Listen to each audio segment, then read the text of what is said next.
ரமலான் மாத தொடக்கத்திலிருந்து Dubai police 47 சட்டவிரோத தெரு வியாபாரிகளை கைது செய்துள்ளார்கள்.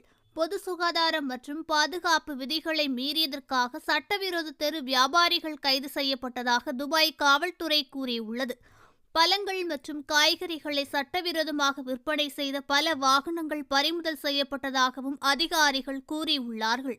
தெரு ஓர வியாபாரிகளிடமிருந்தோ அல்லது பொது சாலைகளில் நிறுத்தப்படும் உரிமம் இல்லாத வாகனங்களில் உணவுப் பொருட்களை வாங்குவதால் ஏற்படும் ஆபத்துக்கள் மிகப்பெரியவை என்றும், ஏனென்றால் அந்த தயாரிப்புகளுக்கு ஆதாரம் கிடையாது என்றும் காலாவதியும் இருக்காது என கூறியுள்ளார்கள்.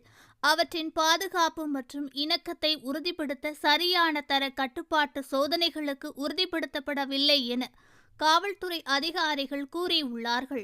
துபாயில் சட்டவிரோத செயல்களை ஒழிப்பதற்கும் சமூகத்தின் உறுப்பினர்களுக்கு மிக உயர்ந்த பாதுகாப்பை உறுதி செய்வதற்கும் இந்த கைது நடவடிக்கைகள் ஒரு பகுதியாகும் என காவல்துறை கூறியுள்ளது.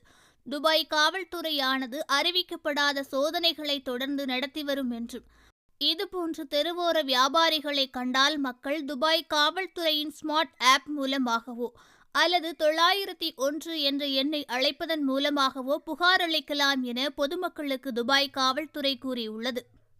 இதேபோன்று புனித ரமலான் மாதத்தில் மக்களை ஏமாற்றி பிச்சை எடுக்கும் கும்பலுக்கு எதிராக பிரச்சாரத்தை துபாய் காவல்துறையானது கடந்த 2 வாரங்களுக்கு முன்பு தொடங்கியுள்ளது.